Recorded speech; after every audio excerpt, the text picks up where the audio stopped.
오늘은 하나님을 알아가는 자세라는 제목으로 함께 말씀을 나누고자 합니다. 오늘 말씀은 예레미야서 9장 23절에서 24절 말씀입니다. 제가 봉독하겠습니다. 여호와께서 이와 같이 말씀하시되 지혜로운 자는 그의 지혜를 자랑하지 말라. 용사는 그의 용맹을 자랑하지 말라. 부자는 그의 부함을 자랑하지 말라. 자랑하는 자는 이것으로 자랑할지니 곧 명철하여 나를 아는 것과 나 여호와는 사랑과 정의와 공의를 땅에 행하는 자인 줄 깨닫는 것이라. 나는 이 일을 기뻐하노라. 여호와의 말씀이니라.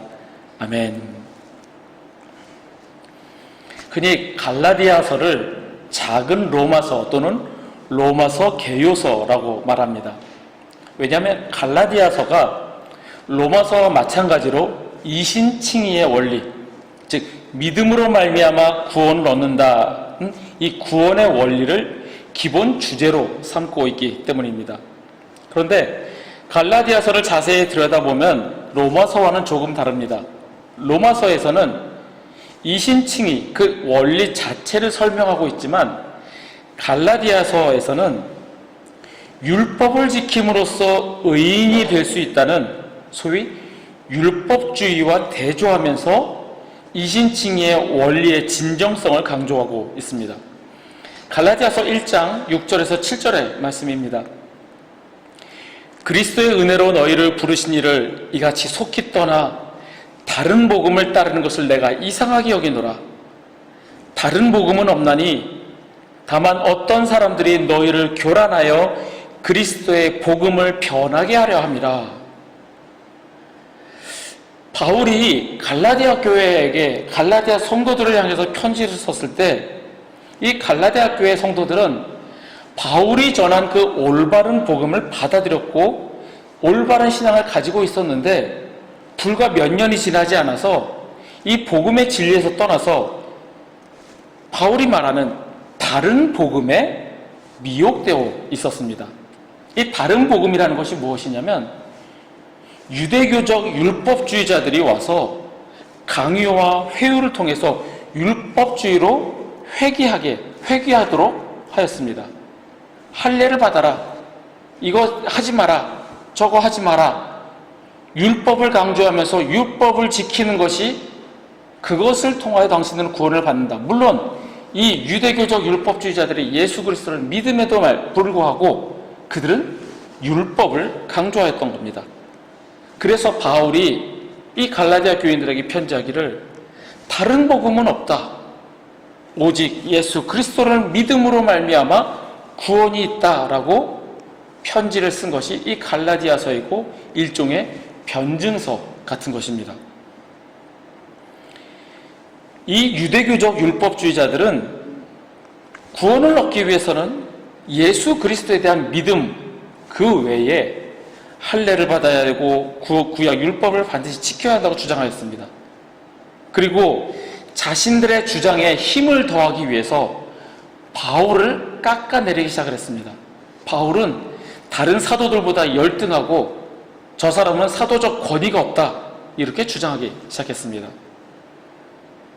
그래서 바울은 자신의 사도적 권위를 내세우는 겁니다. 여러분들 잘 알다시피 사도를 세울 때 사도의 조건들이 있었습니다. 그런데 그 사도의 조건 중에 하나가 예수님과 동행하였던 자. 그런데 바울은 그러지 않았다 이거죠. 그런데 바울은 말하기를 내가 예수 그리스도를 직접 만났고 그에게서 말씀을 들었다라고 바울은 스스로에 대해서 변호를 합니다. 거짓 교사들의 가르침에 의해서 갈라디아 교인들의 신앙이 흔들리고 있었습니다. 오늘 본문은 예레미야서인데 왜 제가 이렇게 갈라디아서에 대해서 계속 얘기를 하냐면, 어느 시대나 어떤 사람들은 구원을 얻기 위해서는 무언가 내가 의로운 일을 해야 한다라고 생각합니다. 즉 내가 무언가 남들보다 뛰어난 일을 해야 인정을 받고 구원을 받을 수 있다라는 그런 생각을 은근히 한다는 겁니다. 그래서 흔히 말하는 종교적 행위들을 통해서 구원을 받는다. 신앙의 본질이 아닌 내가 하는 행동들, 행위들에 의해서 구원을 받는다라는 잘못된 신앙관을 갖게 된다라는 겁니다. 오늘 함께 말씀을 나누고자 하는 것은 복음의 본질인 하나님을 아는 것입니다. 하나님을 바로 아는 것이 복음의 본질입니다. 나의 행위가 아닌 나의 지혜를 자랑하는 것, 나의 공적을 자랑하는 것, 부를 자랑하며 축복을 받았다라고 여기는 것이 올바른 신앙이 아니라 하나님을 바로 아는 것이 복음의 본질임을 깨닫고 우리가 올바른 신앙생활을 하기 위해서 어떻게 하여야 하나님을 바로 알 것인지를 말씀을 보며 깨닫고자 합니다. 하나님이 우리 인간에게 바라시고 원하시는 것, 그분이 가장 기뻐하실 때가 언제일까요? 돈을 많이 벌어서 헌금을 엄청나게 바치는 것, 멋진 교회를 건축해서 세상 사람들이 보기에 우뚝 선 십자가를 자랑하는 것, 혹은 높은 자리에 올라가서 자신의 성공을 자랑하는 것, 이런 것이 하나님이 기뻐하시는 것이 아니라는 것을 우리는 잘 알고 있습니다. 오늘의 본문 말씀과 호세아서 말씀을 읽겠습니다. 여호와께서 이와 같이 말씀하시되 지혜로운 자는 그의 지혜를 자랑하지 말라, 그의 용맹을 자랑하지 말라, 부자는 그의 부함을 자랑하지 말라. 자랑하는 자는 이것으로 자랑할지니 곧 명철하여 나를 아는 것과 나 여호와는 사랑과 정의와 공의를 땅에 행하는 자인 줄 깨닫는 것이라. 나는 이 일을 기뻐하노라. 여호와의 말씀이니라. 또 호세아서 말씀에 나는 인애를 원하고 제사를 원하지 아니하며 번제보다 하나님을 아는 것을 원하노라. 주님께서 이렇게 말씀하십니다. 하나님이 원하시고 기뻐하시는 것은 우리가 하나님을 아는 것, 하나님이 어떤 분이신 줄 깨닫는 것, 그것이 하나님이 가장 기뻐하시는 것이라고 말씀하십니다. 그런데 하나님을 아는 것이 간단 명료하게 이겁니다라고 쉽게 단정 지을 수 없습니다. 10길 물속은 알아도 한 길 사람 속은 모른다라는 속담처럼 사람도 그 속을 잘 모르는데 하나님을 우리가 단 한마디로 한 문장으로 우리는 정의할 수 없다라는 겁니다. 그래서 우리는 평생 신앙생활을 하면서 하나님을 알아가야 합니다. 하나님을 안다는 것이 과연 무엇인가 오늘의 짧은 설교로 다 알 수는 없지만 몇 가지만 살펴보고자 합니다. 첫째는 하나님을 아는 것은 주님과의 인격적인 교제입니다. 인격적인 교제라 함은 지식적으로만 아는 것이 아니라 마음으로 아는 것, 감정적인 관계가 포함된 관계입니다. 지식적으로만 하나님을 안다는 것은 단지 그 사실을 알기만 할 뿐 나의 생활에 전혀 변화가 없음을 의미합니다. 하나님을 올바로 안다는 것은 하나님을 알면, 즉 하나님의 말씀에 귀를 기울이고 성령께서 말씀을 깨닫게 하심으로 그 말씀을 내 자신에게 적용하는 것을 말합니다. 지식적으로는 풍부한데 나의 삶에 전혀 변화가 없고 하나님의 말씀이 단지 글과 지식으로만 읽혀진다면 하나님과의 인격적인 교제가 없다라는 겁니다. 우리의 하나님이 영광 받으실 때 우리는 기뻐해야 합니다. 반대로 하나님이 세상 사람들에 의해서 조롱받을 때 우리는 분노를 느껴야 합니다. 그렇지 않고 하나님이 어떤 대접을 받으시든 나와 상관없다고 생각한다면, 그리고 하나님께 영광을 돌릴 생각조차 하지 않는다면 그것은 주님과의 인격적인 교제가 없다라는 겁니다. 우리가 잘 알다시피 연인 관계에서도 자주 만나야 정이 듭니다. 장거리 연애를 하거나 몸이 멀리 있으면 마음도 멀어지는 게 일반 우리가 알고 있는 겁니다. 요즘에는 몸이 멀리 있어도 통화를 자주 하거나 혹은 영상통화를 해서 그렇게 교제를 하기도 합니다. 그렇지 않고 나는 이미 당신에 대해서 알 만큼 안다고 생각하면, 그리고 연락도 없고 그런다면 진정한 교제가 이루어지지 않습니다. 감정도 점점 사그라들게 됩니다. 그저 상대방에 대해서 조금 알고 있는 지식적인 것이 전부인 그저 그런 관계가 됩니다. 제가 예전에 사우디에 거주하기 위해서 비자를 받으러 사우디에 간 적이 있었습니다. 그 전까지 저는 지식적으로만 아주 작게 하나님을 알고 있었던 그런 어찌 보면 초기 신앙 같은 모습이었습니다. 그래서 하나님을 알지 못하는 사람들을 경멸하고 무시했었습니다. 제가 사우디에 가서 비자를 받고 돌아가는 길에 사우디 공항에서 앉아 있는데 허름한 옷차림에 그 공항에 아무 데서나 널브러져 앉아 있는 그런 사람들을 보게 되었습니다. 대부분 나이 든 사람들이었고, 그 사람들이 와서 선물로 사가는 것들이 보면 저런 걸 선물로 사가? 그럴 정도로 그 사람들은 가난해 보이는 사람들이었습니다. 그들이 여유가 있어서 사우디를 여행하는 것이 아니었습니다. 무슬림들이 지켜야 하는 5대 의무를 지키기 위해서 메카를 방문하고 돌아가는 길이었습니다. 그나마 그 5대 의무가 하지라는 그 순례의 기간에 방문해야 되는데, 그 기간에 방문하는 것은 너무 비싸서 그 기간을 빼고 그냥 보통 때에 방문하는 우무라라는 것을 행하는 사람들이었습니다. 예전에 그런 사람들을 보면 저는 저런 한심한 사람들, 하나님을 모르네라고 속으로 비웃었습니다.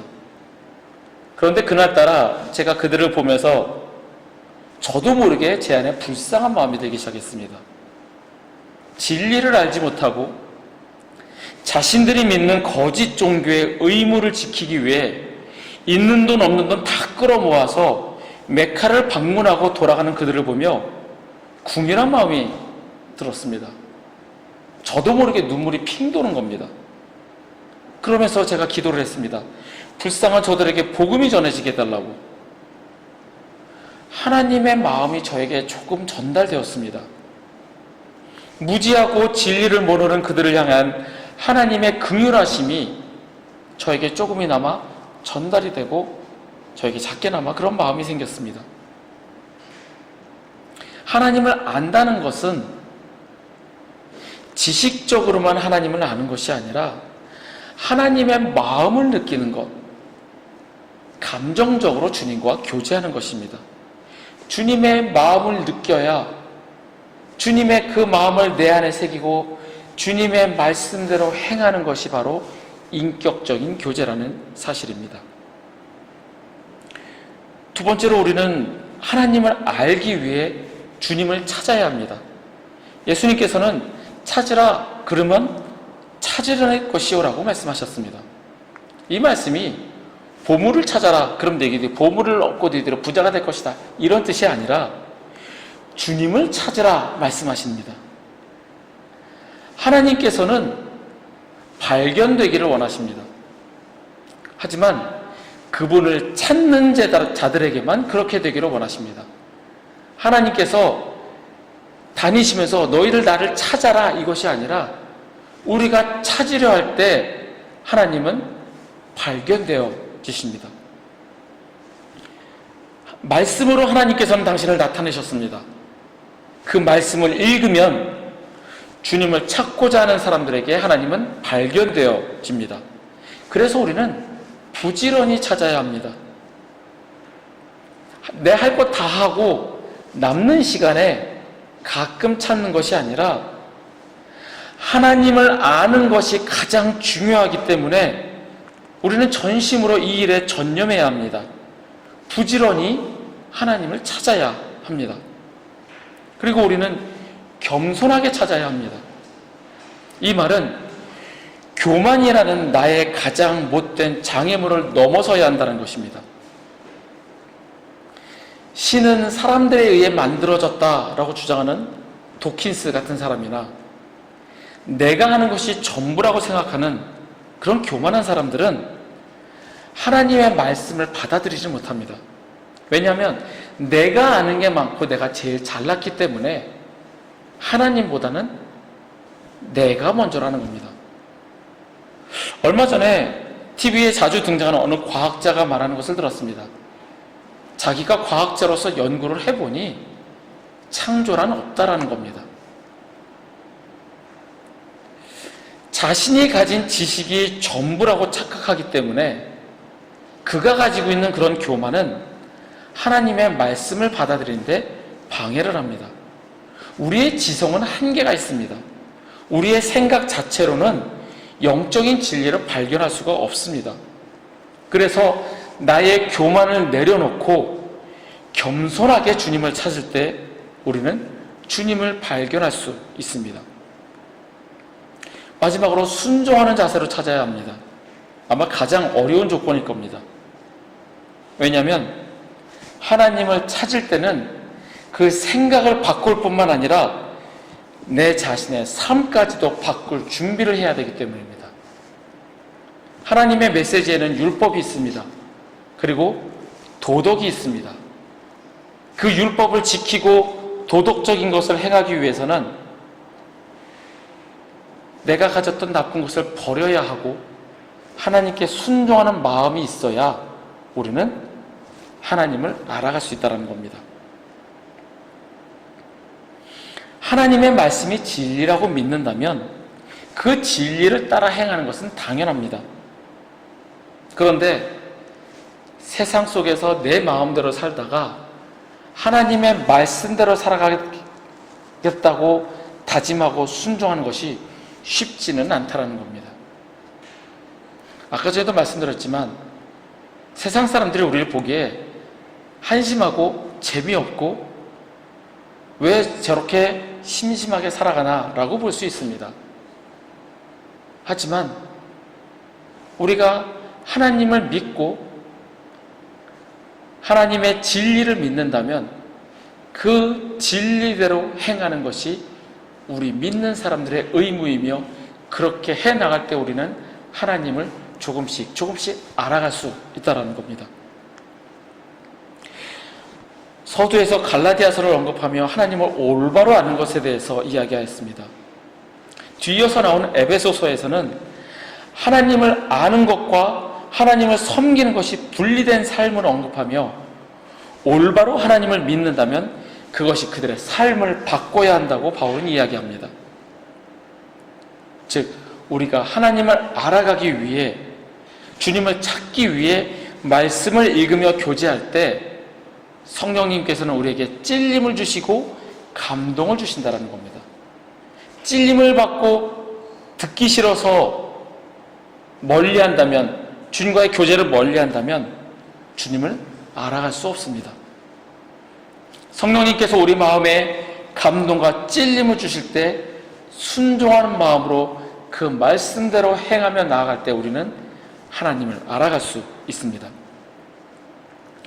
성경은 하나님이 말씀하시고 행하신 것을 기록한 책입니다. 하나님의 말씀인 성경이 단지 과거의 일이라 생각하고 내버려 둔다면 우리는 진정한 교제를 할 수 없습니다. 하나님의 말씀이 과거의 역사로부터 나와서 나의 체험이 되어야 합니다. 성경이라는 글, 이 글에서 나와 우리의 삶이 되어야 합니다. 하나님의 말씀을 들었다면 그 말씀대로 행해야 합니다. 그리고 그 말씀대로 행하게 되면 우리의 삶은 변하게 됩니다. 바로 진정한 하나님과의 교제이며 하나님을 올바로 알아가는 것입니다. 우리 가운데 하나님을 진심으로 찾고자 하는 노력이 있기를 바랍니다. 그냥 흘러가는 대로 또는 일주일에 한 번 간신히 주일에 참석하는 것으로 체면 차렸다 생각하지 말고 전심을 다해 주님을 찾기를 바랍니다. 부지런히 겸손하게 순종하는 마음으로 찾으시기를 간절히 원합니다. 말씀을 정리합니다. 하나님을 아는 것은 주님과의 인격적인 교제입니다. 인격적인 교제는 지식적인 것만이 아닌 하나님의 마음을 아는 것이고 하나님의 마음을 알면 그 하나님의 뜻대로 행하는 것, 당연한 순서입니다. 하나님을 알기 위해 주님을 찾으시기를 바랍니다. 부지런히 겸손히 순종하는 마음으로 주님을 찾고 주님과의 교제를 통하여 우리의 삶이 변화해지는 우리 모두가 되기를 간절히 소원합니다.